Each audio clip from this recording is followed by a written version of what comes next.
Hello everyone and welcome back to Celestial Invitational. I'm D2, with me is Monk, and we are getting down to the wire in this second day. We have obviously Eloise, Surrender, Oliver, and Jiesha in this group, and we're down to our last two matches, that being Eloise versus Jiesha and Oliver versus Surrender. Jiesha currently at a 2-0 score, Oliver at an 0-2 score, and Eloise and Surrender at 1 game apiece. Yeah, that's right. So our next match of the day will be Eloise versus Jiesha. Eloise, obviously the more well-known player, but it's actually Jiesha that's been dominating in this group with some kind of sometimes he has like unconventional decisions, but in the end, I guess it all works out. Yeah, Jiesha, when I casted him, he was a pretty solid player. Obviously, someone who made the qualifying round twice and qualified the second time around. So, pretty good player overall. And as we take a look at Eloise's deck, it's going to be a Secret Paladin and aggressive. Looks like a Mech Shaman, kind of. Looks like it's pretty similar to Oliver's actually. And finally, her Hunter, which is mostly face, but a bit of mid-range in there with the Paladin Shredders. So. Kind of like a hybrid E, but going, leaning toward the face variant. As we see Jiesha on the screen there, our man of the group, 2-0 thus far. Part of Team Celestial. They have a lot of great players on that team. But yeah, going back to what I was saying earlier, just pretty solid. Doesn't have any crazy next level plays that you sometimes see out of Surrender, but overall very solid player, and not too surprised that he's doing well. So for his warrior, it looks like it is going to be Control Warrior, and with I'm not sure what that 5-drop is. Is that Sarad maybe? Anyway, so the mage is going to be a freeze mage with no Reno, and finally the priest, which is looking like it's going to be a control priest. Wow, it's really interesting. A control priest that tops out basically Justicar Trueheart. Yeah, so maybe just completely anti-aggro lineup, which makes sense given all the aggressive decks that we've been seeing so far. That's right. I have to say, like overall, I'm a bit disappointed at the lack of variety in this group, especially compared to Firebat yesterday, who brought kind of like 3 or 4 decks that we haven't seen before out of his 9 decks. The Freeze Priest, the Freeze Mage without Alexstrasza, Mill Rogue, and even a kind of really super taunty Druid. It's not the most creative deck, but it's still kind of different. Also, in the last group, we had kind of like a Dragon Shaman almost, or at least a Control Shaman. Meanwhile, this group, mostly everyone's been playing standard stuff. What do you think just generally? I know you casted a lot of matches in this format. Is this just about the general amount of variety that there is, or is like Firebat just an outlier?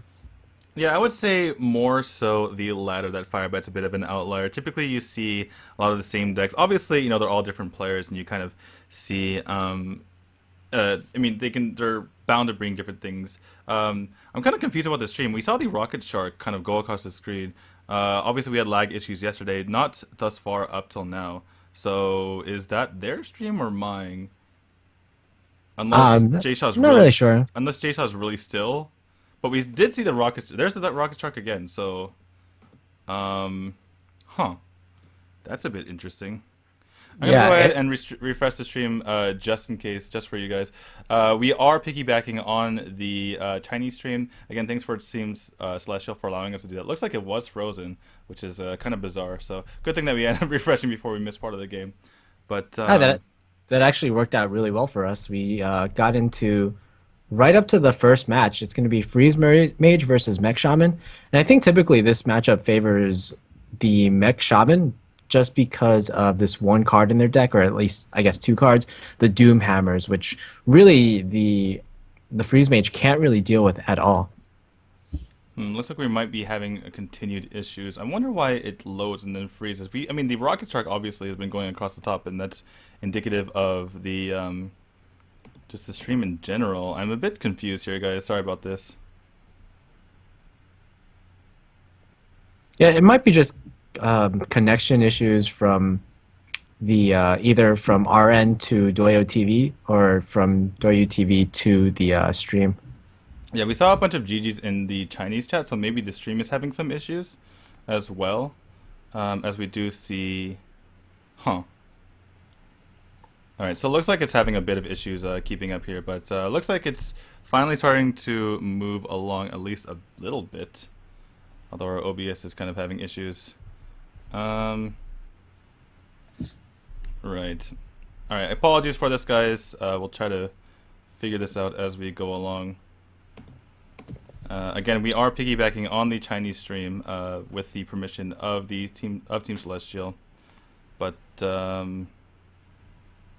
yeah, not really sure what to do here. Looks like we'll just change quality. All right, so we're gonna stick with the lower quality. Sorry about that. And it looks like we have skipped the first few turns. It's going to be the aggressive shaman against the freeze mage, and again, apologies. Yeah, I think this actually looks to be a pretty good game for Jiesha. Typically, the mech shaman has a much faster start, but it doesn't seem to be the case here. Yeah, definitely. And the funny thing is usually the freeze mage has a pretty good time against aggressive decks because of the way they're able to usually shut down those decks. But right here, I mean, at least as far as the aggressive shaman is concerned, it's typically pretty good matchup for the shaman just because they have options like the Doomhammer to be able to push damage without having a board. Right, and we can see Eloise basically had three turns in which she could use the Earth Shock really effectively. She could have Earth Shocked the first Loot Hoarder, or the second Blood Mage Thanos, or the third Acolyte of Pain. But this leads me to believe that she's just really saving it up for the key Doomsayer, which can really ruin her days. Yeah, it definitely seems like that's the case with Eloise's decision making there.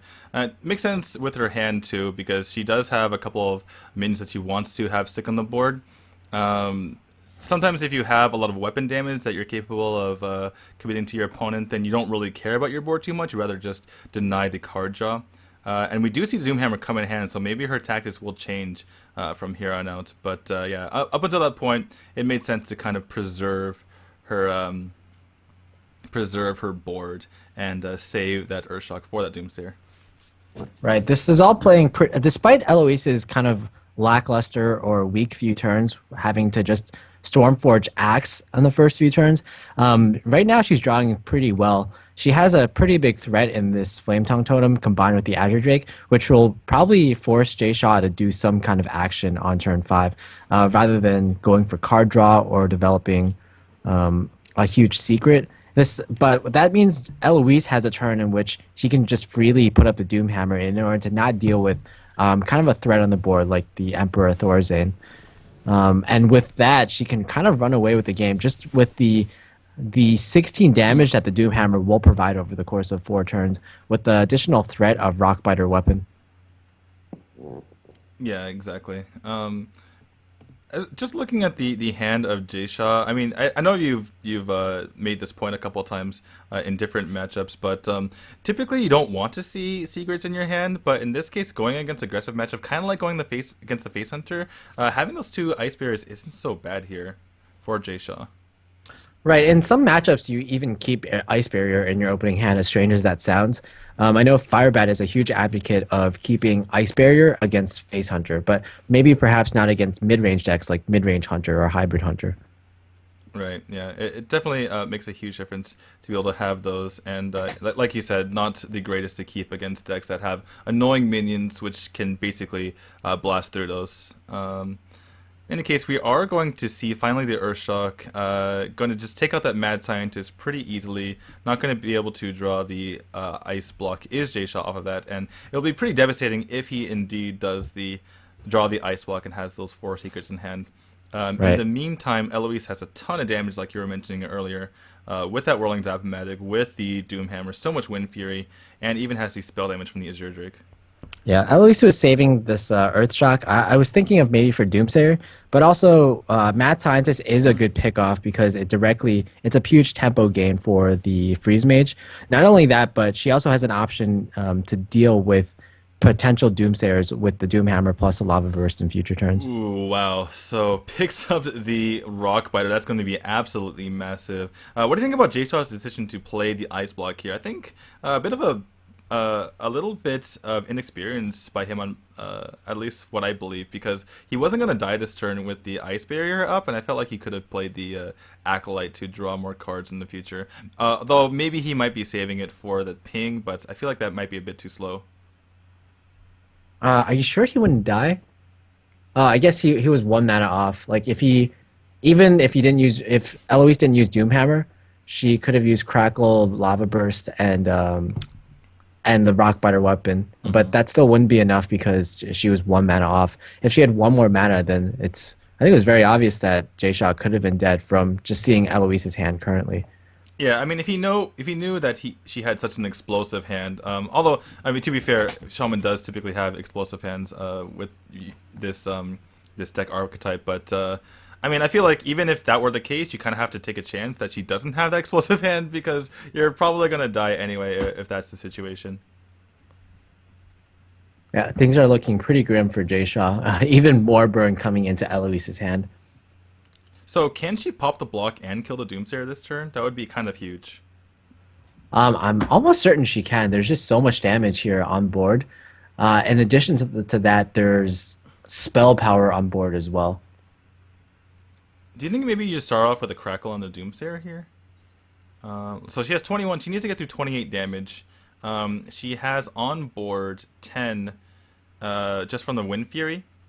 Now she's adding 6 more to that, and she has 8 from the others. Plus she has a guaranteed, what is that, 10 from the Crackle and Lava Burst.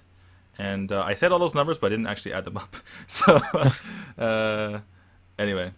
It looks like she's starting to figure out, going to the rope. Kind of difficult this turn to kind of figure everything out while putting your, or killing the Doomsayer while putting your opponent as low as possible. So, let's see what she does here.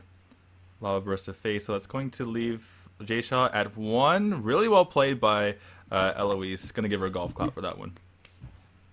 Yeah, nice. And not only that, but she has a board, so it necessitates sorry, Jiesha to freeze the board. She has a weapon, and that forces Jiesha to freeze the face. And also, she has 2 spells in her hand, which forces Jiesha to basically throw up an ice block or some kind of heal bot this turn, some kind of healing, and none of those is going to work out.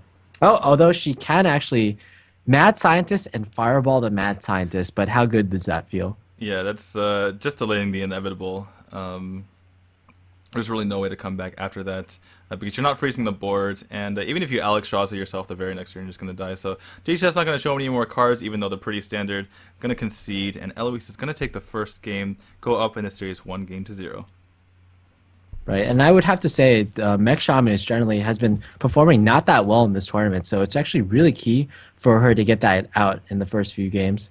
After that, she has Secret Paladin, which is really strong, and Face Hunter basically, which you don't expect to do that well in today's metagame, but it is Face Hunter, and I suspect that there are certainly quite a few decks that she can get some wins out of. Although, looking at Jiesha's lineup, I have a feeling that it's basically Control Warrior, Freeze Mage, and Control Priest Like with Death Lords priest. in it. Yeah, anti-aggro Priest. So this might be one of those series where Eloise wins with the Secret Paladin and then just cannot win with the Face Hunter no matter what against Jiesha's lineup. Yeah, even the Secret Paladin going to have a hard time picking up a win. Obviously, Secret Paladin can win against anything, so likely to pick it up somewhere, but you're absolutely right. The Face Hunter is going to have a hard time against this lineup. So we might see, even if the Secret Paladin wins, we might see a reverse kill by Jiesha if it goes that direction.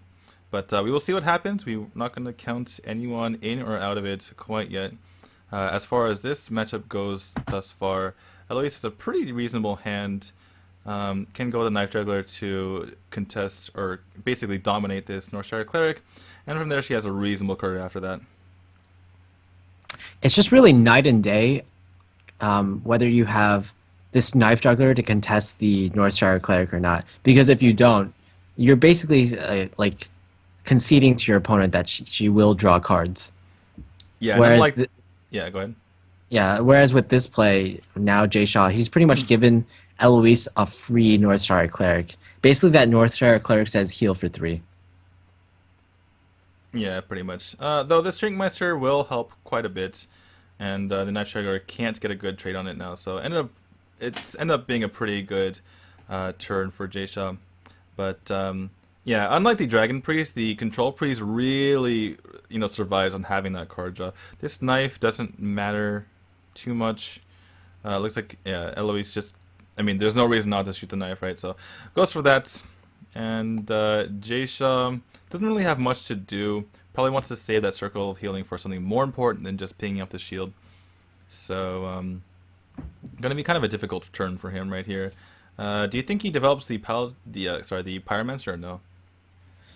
I think you honestly need that Pyromancer in case you draw a Powered Shield. Like, basically, Jayshaw is looking for two things right now. He's looking for Arcanized Soul Priest in order to combo with Circle, or he's looking for some kind of spell, probably Powered Shield, in order to combo with the Wild Pyromancer.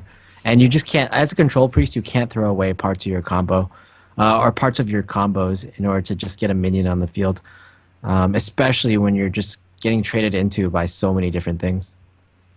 Yeah. So Eloise is gonna develop that noble sacrifice just to be able to be annoying in the future.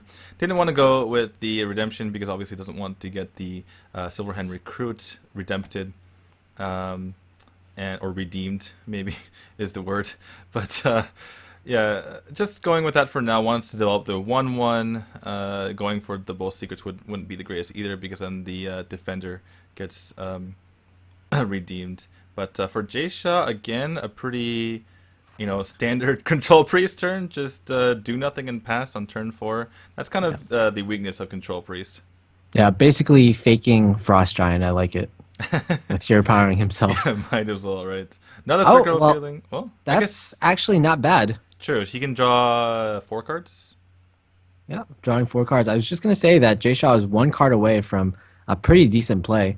The problem with drawing the second circle of healing, though, is now that you've shown your opponent 2 circles of healings, she's not really afraid of an Alkanized circle combo. So that's 2 AoEs that are out of the deck. Yeah, definitely. You still kind of feel like you have to go for it, though. Because, after all, it is your only play. The biggest problem with this is, I mean, related to what you just said, is that typically when you do this play and just draw a bunch of cards this way, what you want to do is draw into the other circle. Say if you have a powered shield and then a circle, you want to draw this many cards so that you can eventually draw into the other circle and your Akanai or something else. And in the end, that'll be huge value for you. But in this case, he's just using both circles just to cycle, so it's gonna be pretty painful for him. Does pick up the zombie chow to be able to contest the board though. So with all this card draw, it looks like he's in a pretty solid position. Though Eloise does have that divine favor to potentially fill up her hand as well. Yeah, Eloise's hand is actually not that great, and all of a sudden it looks like even though Jay Shaw didn't do like he threw away the 2 circles, I think the end result honestly was pretty damn good here. Not only do you have going into turn 6, you basically have your 2 turn 6 power plays. You have Light Bomb in order to deal with a huge board, in order to deal with a mysterious challenger that will come up later on, and you have the Cabal Shadow Priest that will deal with a lot of small minions that Eloise could summon as well. Yeah, definitely. So Eloise is pretty sad now that she has the noble sacrifice in play because now she won't be able to get her Paladin Shadow redempted or redeemed unless there's a Shadow Word Death here. So that's kind of unfortunate for her. Jiesha all of a sudden has a lot of options. Do you think he just plays the Justicar here? Yeah, I don't think. Okay, that's also viable. The thing with Justicar is it doesn't put as much pressure on the board, and at this point, the only thing you're concerned about is Mysterious Challenger. If you want to set up for the Mysterious Challenger, and I like not attacking here as well, because if a Mysterious Challenger comes on the board, basically worst case scenario, then it'll only pull at most 3 secrets from the deck.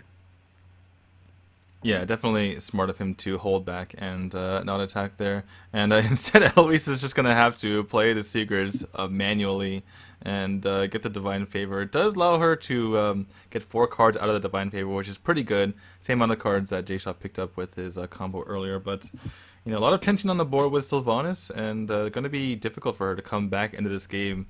This is basically what the Control Priest wants, right? If they can ever grab control of the board, they're probably not going to relinquish it. Exactly. It's kind of strange too because Control Priest has so few minions, but these are the exact minions that Jiesha needs to get in this game. And you have to remember that Control Priest, at least Jiesha's version, it doesn't run Ysera. Like the only threats in the game, the biggest threat in his entire deck is basically the Sylvanas. It's really funny that Eloise has to trade into a 1/1 Northshire cleric too. Yeah, you can tell she really wants to get this Pallage Header back as part of that redemption, but gonna be hard for her to for that to happen because Jiesha doesn't have the Pyromancer anymore. I guess he might just trade in here, but well, okay, never mind. Um, anyway, so yeah, this chain reaction is gonna go off. Obviously the Mysterious Challenger wasn't played, but this ends up being the case anyway. Jiesha can guarantee that he takes the 2-drop if he decides to Cabal Shadow Priest that Noble or the Defender here. Yeah, I figure it might as well. You don't have that many other better options here. Yeah. Repentance going to come out, but everything that Jiesha could have played from his hand would have been painful to come out anyway. Unseeable Ghoul hurts his own board, but I wouldn't be too sad about that. It kind of limits what Eloise is able to play anyway. Yeah, you figured you. Oh, wow. Well, just True kidding. Silver Champion is going to do a lot of work. If True Silver Champion weren't there, then Jiesha could have just traded a lot of his stuff into what Eloise had, but this is probably the worst case scenario. Right. So Eloise, this is, I guess in the end that ended up being the best case scenario for Eloise, like you say. Yeah, Jaysha's gonna have to start from scratch to get back this board. I guess the remaining secret is Competitive Spirit, and which Jiesha I believe knows. So yeah, gonna just have to be defensive here. He does have the Justicar in hand to be able to heal for a lot. In this kind of anti-aggro scenario, it typically works the same as the Warrior Hero power because you're probably not going to be getting that high anyway. So yeah, going to be working out pretty reasonable in the end if he gets that Justicar. But for now, going to get the biggest board possible. Yeah, I was honestly expecting some kind of Justicar here in order to set up for better heals, especially on the injured Blade Master. But I think what Eloise is, or rather what Jiesha is doing right now, is setting up a huge light bomb. Yeah, definitely. That light bomb will. It's just kind of his reset button, obviously, to clear the board pretty easily. I don't think he uses it here. Well, I mean he could, but it would involve giving up his injured Blade Master. He could heal out of range to ping off the shield, but it wouldn't matter if he used the light bomb. But yeah, maybe he just eats the damage this turn. You never know. Consecrate's decent, I suppose. Consecrate's actually pretty amazing. What you can do is you consecrate off the Divine Shield, and then set up for a light bomb the next turn, which Right. probably will happen if Eloise plays into it with the Doctor Boom. Like without that consecrate, it actually was looking not that great for Jiesha because he didn't really have two ways to deal with two huge minions. He would have to top deck his second light bomb or his or a Shadow Word Death,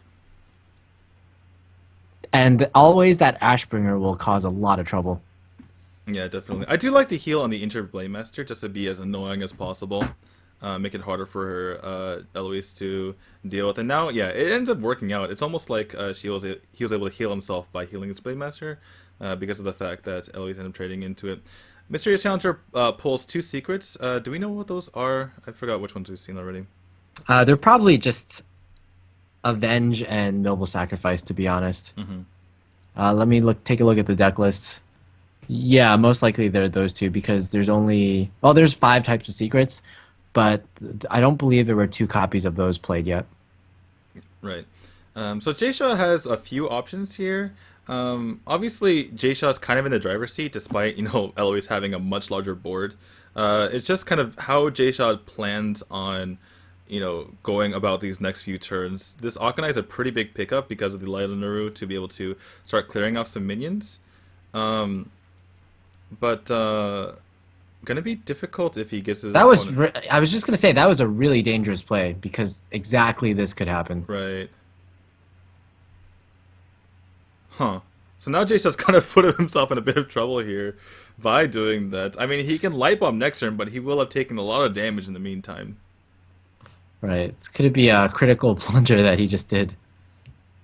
The thing is, like, even if things went well and the Avenge didn't land on Tyrion, then he would still be taking a ton of damage to face. He would still be taking the Mysterious Challenger plus the Haunted Creeper plus Ashbringer plus the Avenge damage. Yeah, so I mean, it could have been maybe a light bomb turn that turn, or maybe he just set up Justicar for future turn, especially because the Akanai wasn't too effective this turn, honestly. Right, and now Lothab will pretty much lock out the game, Wow. unfortunately. That is, I didn't notice that she had drawn Lothab, but that's probably game. I mean, what can Jiesha really do here? I mean, he can double damage heal his or kill his start killing his opponent, but that doesn't actually do anything, especially with the Ashbringer coming out. So Jiesha, I was just saying he was in a good position last turn, but that assumed that he made good plays. Did it? Unfortunately, had a pretty big blunder, like you say, and that's going to be it. All of a sudden, he's just out. Going to be 2-0 for Eloise. Yeah, this could just be a case of Jiesha never really playing Control Priest that much, and this format dictating that he has to play Priest in one of his games. If he's not familiar that much with Priest, I think I would recommend him to play the Dragon Priest instead, which is overall I think an easier deck, much easier than Control Priest. But he just chooses to go with the Control Priest, and he's kind of punished for it. Fortunately for him, though, he's going into three different decks that counter Eloise's last deck, Phase Hunter. Yeah, definitely. All these decks are great against Face Hunter. What do you think is the most vulnerable deck to losing here? Let me take a look. So I think it's definitely not Control Warrior. I feel like Control Warrior probably has a good spot, especially because Jay Shaw is running Revenge. He's running Iron Begal, two great cards against against Face Hunter. Freeze Mage, it's possible that Freeze Mage loses to Face Hunter, though. It's also possible that this Priest loses to it, even with the double Death Lords, if you don't draw the double Death Lords, if you don't draw all the anti-aggro cards. Overall, though, I would say that all three decks have about around a 30% chance to lose with a 30% chance to lose, basically. So Eloise still has some hope. Yeah, I would have to say that the Freeze Mage has the biggest chance of dying to the Face Hunter. Something that Firebat actually mentioned in one of his streams, which I found was really really interesting, is that he was commenting on how Freeze Mage got a little bit weaker. This was over a month ago, but he was just talking about why Freeze Mage wasn't being seen, why he wasn't playing it as much in tournaments, and he mentioned that it's not that the any cards changed the matchup. It's just that the players got better and figured out better plays to be able to deal with the freeze mage as the hunter player. So it's basically getting used to the decks and getting used to how to play the matchup. Right. Of course, it's always nice that player skill makes a big impact, and ooh, we see it's kind of the optimal turn for Eloise. She's gonna be able to set up the Death Spite along with the Acolyte and Armor Smith. But you know what? That key Pilot Shredder is gonna do some work at least. Pilot Shredder is kind of almost like a tech card, especially against Warrior. I think because of the addition of Pilot Shredder, the matchup suddenly goes up to like 10% basically, because it's just overall so hard to deal with. We saw a lot of hybrid hunters back in the day, especially a deck called Chalky Hunter, which utilized it's basically a face hunter build with freezing traps and pilot shredders and lothas, but not Savannah high mains. And that did really well, like just against the field, even warrior, even patron warrior, because it just had those solid minions that warrior had a hard time dealing with. Yeah, exactly. Obviously, I mean, even in this case, the Pilot Shredder doing a really good job dealing damage to Jace, dealing extra damage with that front body, and now possibly drawing like, Eloise more cards. Very kind of difficult turn for here. I imagine she wants to silence that Armor Smith. I mean, obviously, giving your opponent cards isn't the greatest, but I feel like she wants to get rid of that armor gain as much as possible. But at the same time, Night Dragon Unleashed would be pretty reasonable as well. So it looks like she is going to go with the Animal Companion. Doesn't want to get rid of that Night Dragon Unleashed quite yet, and is going to just smoke it up with that Blood Mage Thanos. Yeah, not really too much of a reason to trade here because you figure the Acolyte will trade anyway. And it's probably not very likely that this Leok dies because we've already seen all the weapons being played. Yeah, definitely. From Jiesha's perspective, he can pretty safely play this Sludge Belcher, knowing that he just saw the Iron Peak Owl. Obviously, you kind of want to play on curve, but at the same time, you want to get something in the way. If you wanted to play on curve, I imagine it would be the Shield Maiden, and then maybe he can Sludge Belcher. Ooh, he's gonna go face with this. He's really worried about Snake Trap, it seems. Huh. And even the spell damage kills off the Armor Smith as well. Oh my, that could be a key blunder right now. Right. I'm not sure if you knew about that interaction, but basically because of that play, he's kind of forced himself into playing Sludge Belcher. And the kill command off the top for Eloise is absolutely huge. She can, well, it's actually 6 damage, funnily enough, for the kill command. So a little bit overkill, but she can do that. She can throw in the Thanos, get in 5 damage to face on board. And from there, I guess War again and Hero Power, but regardless, she's getting a lot of damage in, and Jiesha all of a sudden in a lot of trouble in a favorable matchup. Yeah, just again, it seems to be that he's like been blundering in 2 games in a row, even though he's really ahead in this match, rather ahead in his group with a 2-0 record. Things just seem to not be going well for him at all. Yeah, definitely. And is there even a way for him to survive this turn? I don't believe so. Well, you can Shield Maiden and Shield Slam the Leok, so Right. that brings it down to 1, 2, 3, 4, 5 damage on board. Yeah. And I believe that allows him to survive as long as no additional damage is drawn. Gonna go with the Execute instead. It feels that he's Okay. always gonna have at least 2 armor, or at least a 2 Yeah. armor shield slam, which is what he needs. And Execute almost never can get procced. How much damage is this? The Glaive Bazooka is 3, so that's 8, and then So I think it's uh, 11, oh, or sorry, is that 10 exact lethal? damage. I That's think that's exactly lethal. exact Yeah. lethal. Well, the Unleash being 1 more, so. Yeah, so Eloise is gonna get 3-0 Jiesha, it seems like, and that brings her in a very good position. And Jiesha went from absolutely in a fantastic position at 2-0 to now he's 2-1, but he has a pretty bad score at 500, I believe. So if there is a three-way 2-1 tie, then I don't think he's in a very good position to move on. Yeah, it's really strange. I think at least in 2 of those games, Jay Shaw just did not play that well, and based on that, I'm not sure if he even deserves to go into the playoff matches. Strong words from Monk.